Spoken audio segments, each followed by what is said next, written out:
texted the family group chat. Doctor says surgery's tomorrow. Can someone be with me? My sister replied, we have dinner plans, good luck. My mom added, don't be dramatic, it's just surgery. And I simply wrote back, no worries. My name is Rachel Monroe. And if you think you know how this ends, stay tuned. Because what happens when the people you need most laugh at the very thing that could end you? The phone slipped from my hands that night. Not from shock, from clarity. Their words weren't sharp, they were hollow. Hollow like an echo in an empty church, where you realize the silence is louder than the prayer. I stared at the hospital ceiling, for taped to my arm, monitors beeping with indifferent rhythm. My family wasn't coming.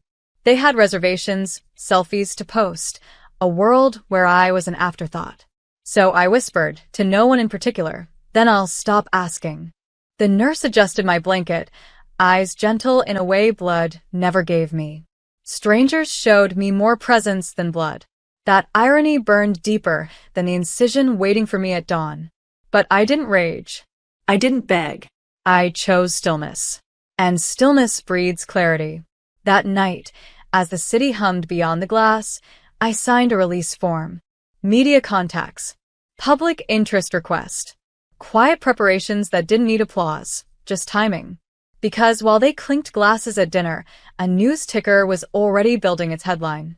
While they scrolled menus, a newsroom was stitching my name to a story larger than their neglect. And when the cameras lit up, they wouldn't see me as the fragile daughter begging for company. They'd see the truth they dismissed broadcast across every screen they held in their hands. No raised voices. No slammed doors. Just the weight of their absence turned into evidence. And at 9:12 p.m., when the segment aired, they dropped their forks. They dropped their phones. Because on the news, I wasn't a patient anymore. I was a headline. And the headline had one caption they couldn't control. Left alone before surgery. Family missing. World watching. That was the moment silence became my stage. The clip was less than 3 minutes. A reporter outside the hospital, voice steady, words slicing. 29-year-old patient Rachel Monroe faces surgery tomorrow morning. Her story? A family group chat where she asked for support and was told, don't be dramatic. Now, as she prepares alone, strangers have begun offering what her own relatives would not. The anchor nodded gravely. The image flashed. My text thread, anonymized but visible enough. The timestamps glowed like scars. I didn't leak it in anger. I leaked it in truth. The world loves receipts. And my family had given me the clearest ones. Across town, I imagined them frozen at their dinner table. My sister's manicured hand gripping her phone too tight. My mother whispering she wouldn't, even as her face drained of color. My father shaking his head, muttering about overreaction, about airing laundry. But the laundry was theirs, not mine. Because while they dismissed me as dramatic, the public saw something else. Abandonment. By the next morning, donations were pouring in. Flowers filled my hospital room. Messages from strangers painted my walls with more love than blood ever had. A local support group offered to sit with me through surgery, rotating shifts, so I wouldn't face the operating room alone. The hospital staff smiled. You've got more people outside waiting than most politicians. And still, the group chat remained silent. No apology. No arrival. Just 3 dots that never turned into words. At 6:45 a.m., a nurse wheeled me down the hall. Cameras clicked from the sidewalk outside. I didn't wave. I didn't smile. I just let the story breathe. Because for the first time, my pain wasn't hidden in the quiet corners of family neglect. It was public, documented, witnessed. And the world was asking the one question my family never did. How could they leave her like that? I closed my eyes under the surgical lights, steady, calm. Not because I trusted them, but because I trusted silence, the kind that exposes. And when I woke up, still breathing, I knew something had shifted forever. The surgery had repaired more than my body. It had carved my family's name into shame, and I hadn't lifted more than a finger. When I opened my eyes, the room was filled with flowers. Bouquets pressed against the window ledge, cards tucked into every vase. The machines hummed softly, but the real noise was outside. Reporters still camped at the curb, community members lighting candles in quiet solidarity. I wasn't alone anymore. Except, of course, by blood. My phone buzzed with hundreds of messages, but not from the people I once called family. They were silent, paralyzed, too late to erase what had already gone public. Then, a notification broke the silence of the group chat. Mom. Rachel, please take this down. People are asking questions. My sister added, You're embarrassing us. No one needs to know private things. Private. That was the word they clung to, as though neglect becomes smaller if hidden behind walls. I didn't reply. I didn't need to. Because every stranger sending love saw what my family refused to, that I deserved to be held, not hidden. By evening, the local paper ran a follow-up.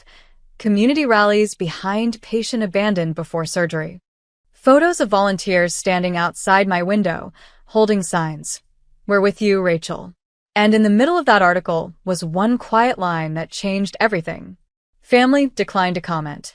Declined. Not denied. Not defended. Declined. At the gala dinners they loved so much. At the church pews they filled every Sunday. At the grocery aisles where their neighbors lingered, whispers began. Did you see the news? How could they? She begged for someone to be there. My family had always thrived on image. On control. On applause. Now their silence was a billboard. I lay back against the hospital pillow, for dripping steadily, and realized something. Revenge wasn't about loud vengeance. It was about letting the truth live where everyone could see it. And truth has a way of growing roots. By the third day, my surgeon visited, smiling. You'll heal fine. But you should know people are still outside. They say they'll stay until you walk out of here. And I smiled for the first time in weeks. Because my family may have left me at the table. But the world had pulled up chairs. And I wasn't planning to leave quietly when I finally stood again. By the time I was discharged, the crowd outside had doubled. Strangers who had never said my name before held handmade signs with it painted in bold colors. Rachel Strong. No one should face surgery alone. I was wheeled through the front doors, not the back exit my family would have preferred. Cameras clicked, reporters shouted questions, but I didn't answer. I simply smiled, nodded, and let the silence do what words never could. That evening, the news ran a split screen.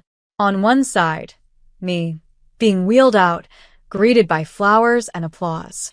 On the other, my sister slipping out of a restaurant, her hand over her face as reporters followed. She shoved past microphones. We had plans that night. We didn't know it was serious. But the receipts were still there, text plastered across the broadcast. Don't be dramatic. It's just surgery. My mom tried, too. On camera, she forced a smile, insisting, We love our daughter. People are twisting this. Yet the video clip rolled again. The proof undeniable. For the first time in my life, their words didn't overpower mine. My truth wasn't buried. It was replayed in high definition, over and over, until no denial could breathe. Sponsors reached out.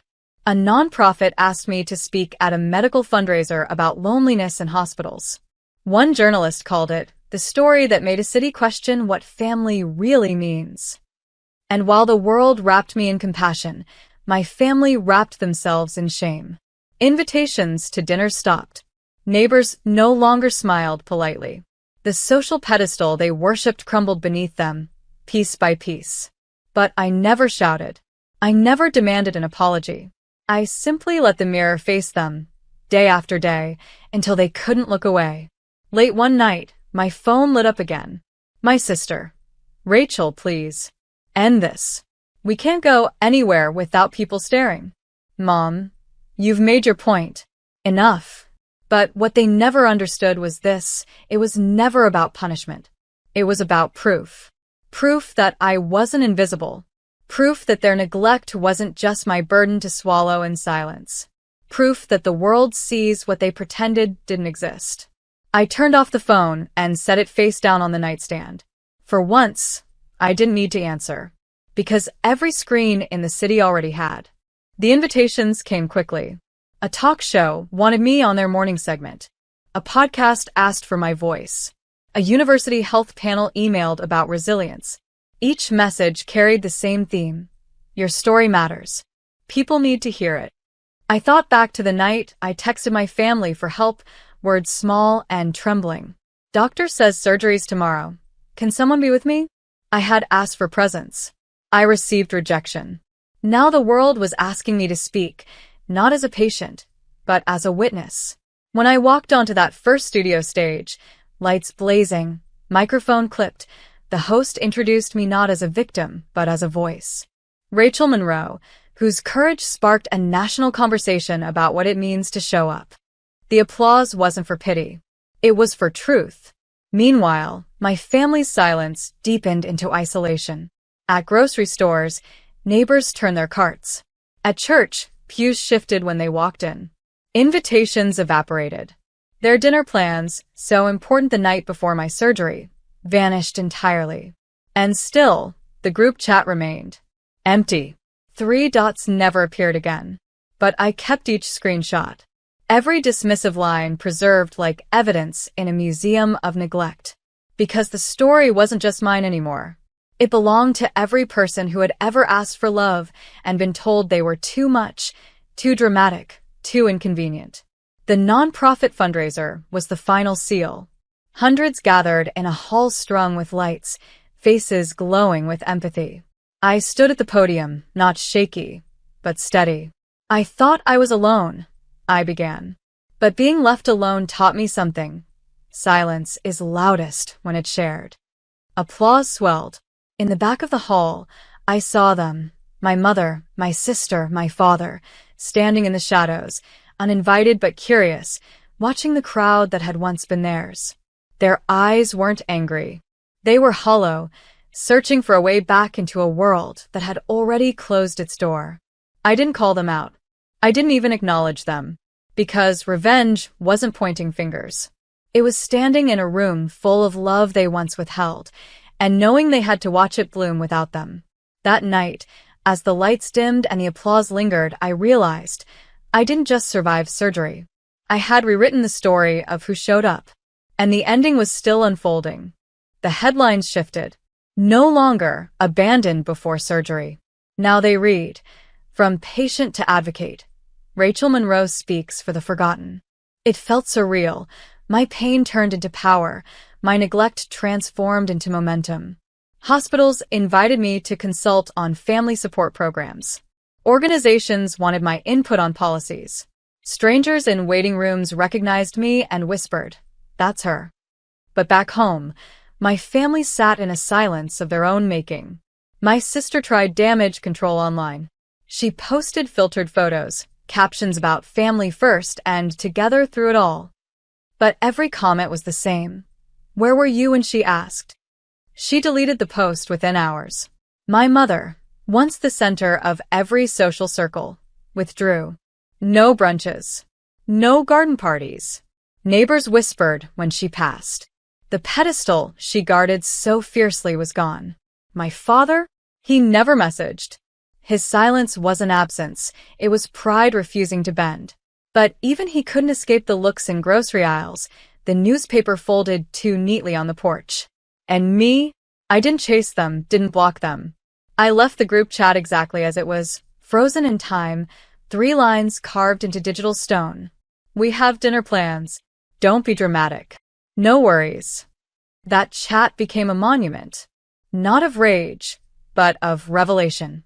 One evening, I was invited back to the hospital, this time not as a patient, but as a guest of honor. They unveiled a new program, pairing volunteers with patients facing procedures alone. A nurse pulled me aside. "This exists because of you," she said. I thought about the night I lay under fluorescent light, begging silently for someone to walk through the door. Now, dozens of doors would open for others. And my family? They had to live in a city where my name was spoken with admiration, while theirs had become a cautionary tale. I never confronted them directly. I didn't need to. Every headline, every panel, every program was a mirror they couldn't turn away from. Because the cruelest punishment isn't exclusion. It's being forced to watch the one you dismissed become everything you pretended they weren't. And the mirror was only getting brighter. The gala was next, the biggest event of the year, and my name was at the top of the program. They would be there. They always were. But this time, they wouldn't recognize the stage. Because it was mine. The City Gala had always been my family's crown jewel, the one night they could dress in borrowed elegance and bask in borrowed admiration. For years, I'd been their silent accessory, standing behind them, smiling faintly while they collected applause that was never theirs. But this year, the program bore a different name at the center. Mine. Keynote speaker, Rachel Monroe, patient advocate. The hall shimmered with chandeliers, sequins, polished shoes. My mother arrived in her usual pearls, though her eyes carried exhaustion no diamond could conceal. My sister's smile was brittle, plastered too wide, while my father stayed 2 steps behind, avoiding every camera lens that turned his way. When my name was called, I walked onto the stage in a simple navy dress. Not dazzling, not loud, steady. The kind of presence that doesn't need sparkle to shine. Applause thundered. I set my notes down and looked out at the sea of faces. My family's table sat near the front. I didn't linger on them. Instead, I began. 3 months ago, I asked a simple question in a family group chat. Doctor says surgery's tomorrow. Can someone be with me? The answer was silence. Or worse, dismissal. A murmur rippled through the audience. I held up my phone, the screen glowing with the screenshot. The words were blurred to protect privacy, but clear enough to carry the weight. We have dinner plans. Don't be dramatic. Gasps broke across the hall. But here's the truth, I continued, voice steady. Family isn't always who shares your blood. Sometimes, family is who shows up when it matters most. And when blood turned away, strangers became my lifeline. That's why I stand here tonight, not to shame, but to remind, presence is the greatest gift we can give each other. The room erupted in applause, rising to its feet. Cameras flashed. The host wiped away a tear. At the front table, my mother bowed her head. My sister's hands fidgeted in her lap. My father's jaw clenched, eyes fixed on the tablecloth. I didn't gloat. I didn't point. I just stood in the light they thought I'd never touch. Because revenge doesn't always shout. Sometimes it stands on a stage, steady and unbroken, while those who once laughed sit silent in the dark. And yet, one more chapter waited. Not for the cameras, not for the crowd, but for the quiet morning after, when truth would follow them home. The morning after the gala, the headlines were everywhere. From neglect to keynote, Rachel Monroe redefines family. Photos of me at the podium spread across every feed, my words quoted in bold. Presence is the greatest gift. I didn't check the group chat. I didn't need to, because in every coffee shop, on every porch, in every whispered conversation across the city, the verdict had already been spoken. My mother avoided her morning walk. The neighbors no longer waved. My sister locked her socials, comments drowning her captions. My father folded the newspaper with shaking hands, unable to stop the front page from staring back at him. Meanwhile, I sipped my coffee in quiet peace. My phone buzzed with new messages, invitations to speak, thank you notes from strangers, volunteers signing up for the hospital program born from my story. The same world they thought too busy to care had cared enough to lift me higher than their silence ever could. But I never sought applause. My revenge was simpler, sharper. To exist loudly in the space they left empty. I left the group chat untouched, 3 lines frozen forever. We have dinner plans. Don't be dramatic. No worries. A digital gravestone of their choice. That evening, I walked past the mirror in my hallway and paused. For years, I had looked into it and seen absence. Their absence, reflected back as my own inadequacy. Now I saw only myself. Whole. Standing. Seen. My family wanted me quiet, erased, compliant. Instead, I became undeniable. Not by screaming. Not by fighting.